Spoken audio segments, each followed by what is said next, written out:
so much, Princess, for that beautiful explanation about how real estate works. Praise. So, right now, we'll be moving on to the next speaker. I would like to call on our dearly beloved Mr. Paul Faku. He will be taking us on how from agent to investor. That means you from being an agent to an investor, which is a lead way or a way to financial freedom.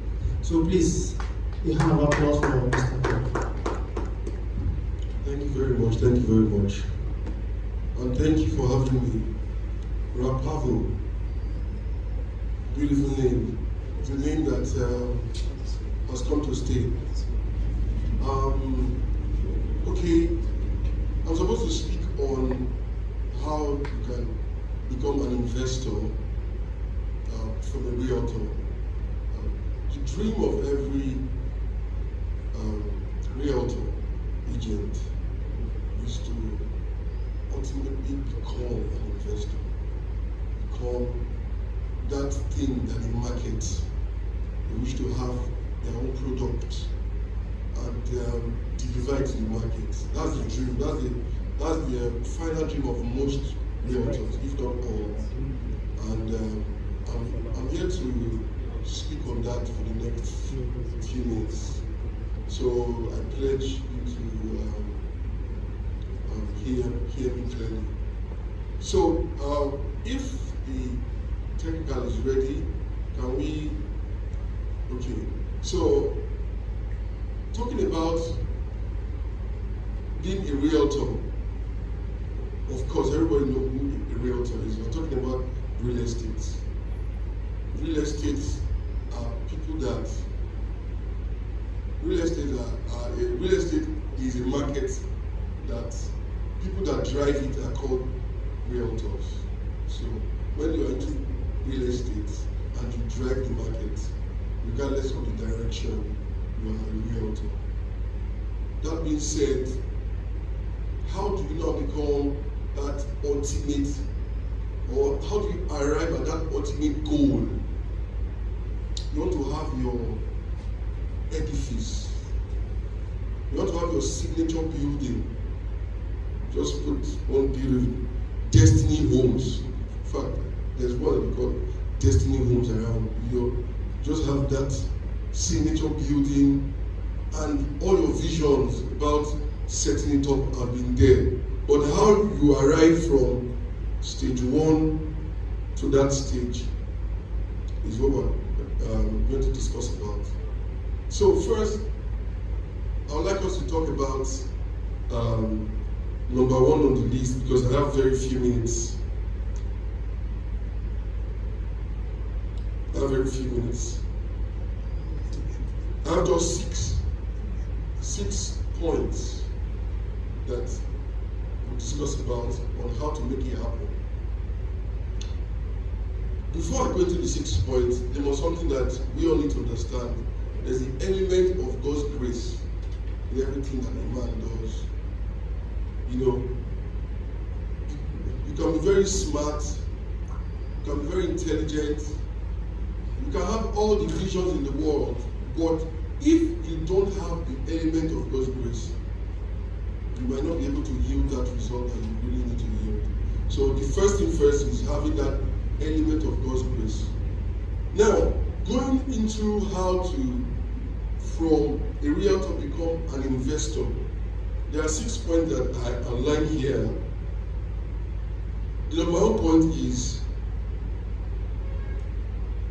when you see a property that you think that you can pay in installments, you can follow this property in installments, and maybe they're just building the property and you have some saved up money, you know, you can decide to follow up the property and pay the first deposit and go through the other deposit maybe within a year or 2 years span.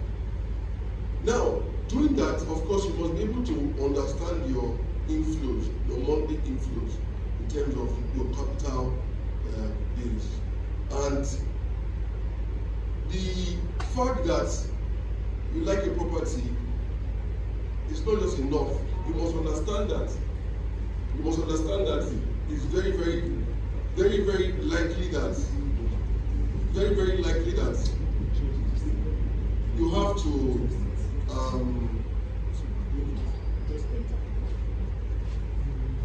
very, very likely that you have to properly draw your plan on the investment, draw your plan on the payment plan. So let's say, for instance, you have a property that you want to pay for, and maybe you have this cash that you saved up for. You have to be careful to draw out that plan in order to make sure that that property is secured within that time frame. Let's say, for instance, the property, you have a 2-year window for that property, and you are trying to secure the property. You must draw a careful plan. A careful plan. That means you have to be very stringent as with your finances, so that you can be able to achieve that property. Now, when you do that, you are likely to make huge profits if you decide to sell that property that you are doing your payment plan for. And it's always advisable that you go for properties that they just started building, because most times developers need finances at that time, so they are ready to give you a very good discount. There are so many examples I can give, tens of examples I can give of people that I know that started when the developer needed it from the beginning, and they smite in the bag eventually. But maybe I should just throw one in since we're in the class. There's a lady in Harris Drive. She got a semi-detached duplex. She bought it for 85. She started building when they started, and of course this thing then was just about 20%. So let's say she paid 16 million, right? Now they built that place for about 18 months. That's a year and 6 months. She finished paying it before the deadline. Guess what? In less than a year, a property that she bought for 18 months. Okay, this happened last 2 years. She finished paying the property last 2 years. Now, last year, she decided to put up the property for sale. She ended up putting that property for sale for 240 million. In fact, I took a client there that had to pay 200. She refused. So that means her gains has tripled with that smart investment. And this is what she paid, just 16 million. And she started paying 5 million, 3 million till the property was done. So now she owns a property. So if she wants to retain it for herself, but of course, being a smart investor, she will want to turn over, sell it, and do other businesses. So this is how a smart realtor can quickly enter that level of owning your own property and you become a developer or an investor. Secondly, mortgaging. I think that's the trend right now. Mortgaging, in fact, I've gotten several calls from even my close friend, my close people, that I should come and mortgage. I should come and mortgage because I can mortgage. I have the fiscal power to mortgage. But sometimes, of course, you plan yourself, and when is the time, of course, you need to do what you need to do. Now, mortgaging is very beautiful because now is still the system of a payment plan, but this time you are not paying for a property from the pre-early stages. Now you are acquiring a property that has been built already and put up for sale. So this is where, at this point, of course, government and the banks, they come in and partner with you to secure the property and you pay for like a protracted time. Now, there are different kinds of mortgage, so you have to be careful. There are mortgages of 26%, I was shocked. While there are mortgages of 9.6%, this MREV is 9.6. Yes, MREV. So it's very important that you know where you go and start your mortgages so that you don't tie yourself so much. Mortgaging is very good. You can do a lifespan of 10 years with mortgaging.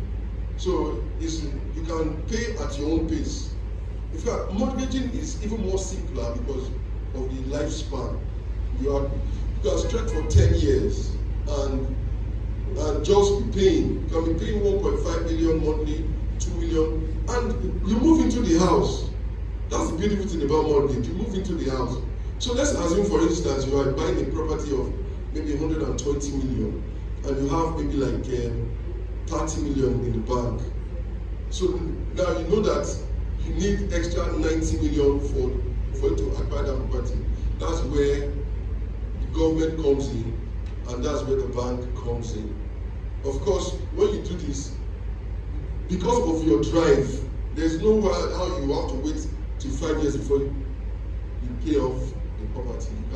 You can quickly pay and start another one. Another beautiful thing about mortgage, I have a client. This client, he had some money, so he wanted to do mortgage. While the stock was slow, he just invested the money in the property. Now, the mortgage he was expecting now came. So he just used the opportunity to want to secure the next property quickly. So even in my own, just with me, he's been able to secure 2 properties just because of the beauty of leveraging on government funds, loans to secure property. That's number 2. Let me run along, there's no time. Can you quickly scroll to number 3? Crowdfunding. Crowdfunding is very beautiful in real estate.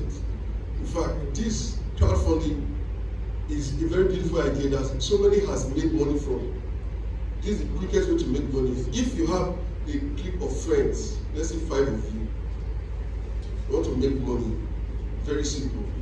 The problem we have in this part of the world is trust. Who do you trust more?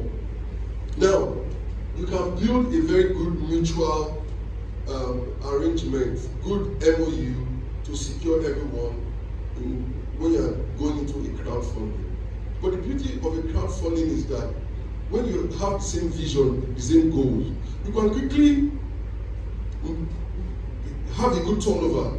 Let's say, for instance, you want to buy a property of 120 million and you have 5 of you. 5 of you. Okay, you can say, okay, everybody can come up with 30 million or thereabouts. And at the end of the day, you get, I think everybody can come up with maybe like 24 million. When you bring that 24 million together, you buy that property. When you buy it, of course, you've already calculated the market value for buying the properties, because in real estate, there's what we call distress sales. So when you are going to doing any partnership, of course, crowdfunding has different sectors, but I'm just talking about quick returns. If you are doing something like that and you go into a distress sale, of course, you can quickly buy, sell together, share the profits.